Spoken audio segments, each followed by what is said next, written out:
Bir ailə düşünün. Ana və ata hər gün işləyir.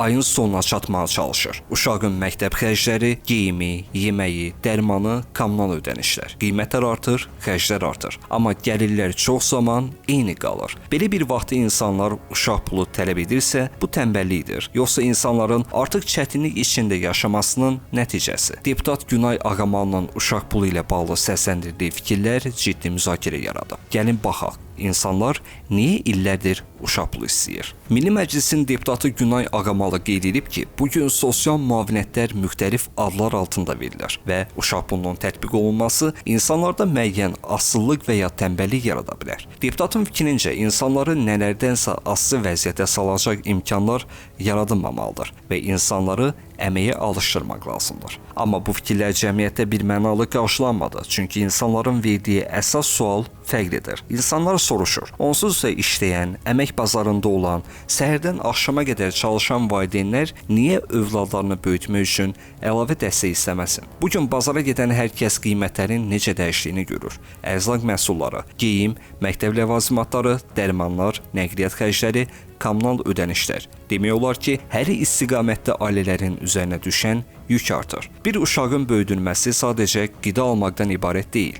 Məktəb hazırlığı var. Dəftər, kitab, forma, çanta, gündəlik nəqliyyat xərcləri var. Uşaq xəstələnəndə dərman xərcləri var. İdman, inkişaf kursları, sosial fəaliyyətlər var. Müasir dövrdə bir uşağı böyütmək ailələr üçün əvvəlki illərlə müqayisədə daha böyük iqtisadi yükə çevrilib. Ən vacib məqam isə budur. Uşaq pulu tələb edən insanların böyük hissəsi işləməyən insanlar deyil. Əksinə işləyən, vergisini ödəyən, ailəsini dolandırmağa çalışan və buna baxmayaraq çətinlik yaşayan insanlardır. Burada başqa bir sual yaranır. Uşaq pulu həqiqətən insanı işləməkdən uzaqlaşdıra bilərmi? İnsanlar alacaqları müəyyən sosial dəstəyə görə işdən imtina edəcək qədər rahat həyat yaşayacaq? Yoxsa söhbət sadəcə ailələrin yükünün bir hissəsinin azaldılmasından gedir. Bir çox ölkələrdə uşaqlı ailələr üçün sosial dəstək proqramları var. Məqsəd insanları işləməkdən çəkindirmək deyil, məqsəd ailələrə dəstək olmaqdır. Çünki dövlətlər anlayır ki,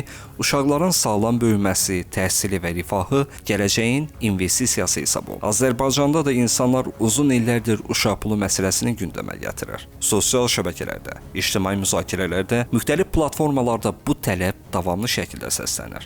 Bu da göstərir ki, mövzu cəmiyyət üçün aktual olaraq qalır. Digər tərəfdən, ailə qurmaq və övlad böyütmək xərclərinin artığı bir dövrdə gənclərin gələcəklə bağlı qərarları da dəyişə bilər. İnsanlar daha çox hesablama aparır, maddi imkanlarını nəzərə alır. Bu səbəbdən məsələ təkcə sosial yardım məsələsi deyil. Bu, həm də ailə siyasəti, sosial rifah və gələcək nəsillərlə bağlıdır. Bəs siz necə düşünürsünüz? Uşaq pulu insanları tənbəlləşdirər, yoxsa bugün artan xərclər fonunda ailələrə əlavə dəstək daha vacibdir? Fikirlərinizi videonun şərh bölməsində yazıb qeyd edin.